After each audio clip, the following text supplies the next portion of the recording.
All right, I'm about to show you what I think is maybe the sickest shit they've ever done. This could be the most dystopian thing that the Trump team has done, at least so far in the second term, which is already saying something.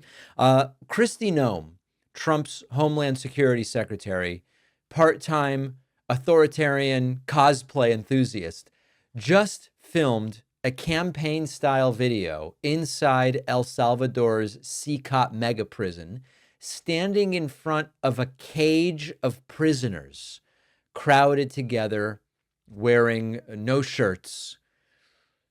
This is not a documentary. This is a propaganda shoot. It almost exceeds language's ability to describe the sick nature of this. Let's take a listen. She's got a warning for us. Here at CCOT today and visiting this facility. And first of all, I want to thank El Salvador and their president for their partnership with the United States of America to bring our terrorists here and to incarcerate them and have consequences for the violence that they have perpetuated in our communities. I also want everybody to know, if you come to our country illegally, this is one of the consequences you could face. First of all, do not come to our country illegally. You will be removed and you will be prosecuted. But know that this facility is one of the tools in our toolkit that we will use if you commit crimes against the American people.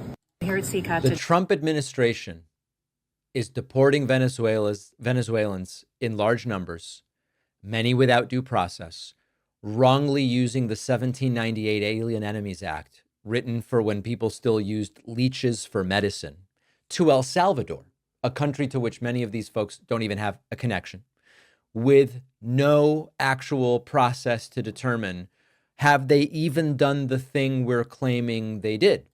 Do they have a legal claim to be here in the United States? A federal court told the Trump administration, stop it, turn the planes around. They did it anyway. Some of these men were allegedly flagged for deportation because they have tattoos, not because they have weapons, not because they have criminal records, but because they have tattoos that the administration says prove that they are associated with a gang. But of course, it might mean you are a boxing fan, or it might be culturally related, or it could just, right? This is the future that Donald Trump is building. No due process, mass deportation, sometimes to countries you're not even associated with, political theater inside foreign prisons, and tattoos as probable cause for exile. And instead of doing what would be appropriate, would be for them to be humiliated that they are flouting the Constitution and due process and legal court orders. They should be cowering, humiliated that they claim to be the constitutionalists, but this is what they are doing. But instead, they decide to turn it into a scene really more reminiscent of a mob movie than what should be foreign policy.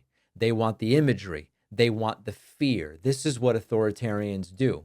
And when you put Kristi Noem in front of that prison cell on purpose to create a video you can pump through Facebook and Truth Social with the caption, "This is what we do to the illegals," you are playing off of a complete indifference to the rule of law.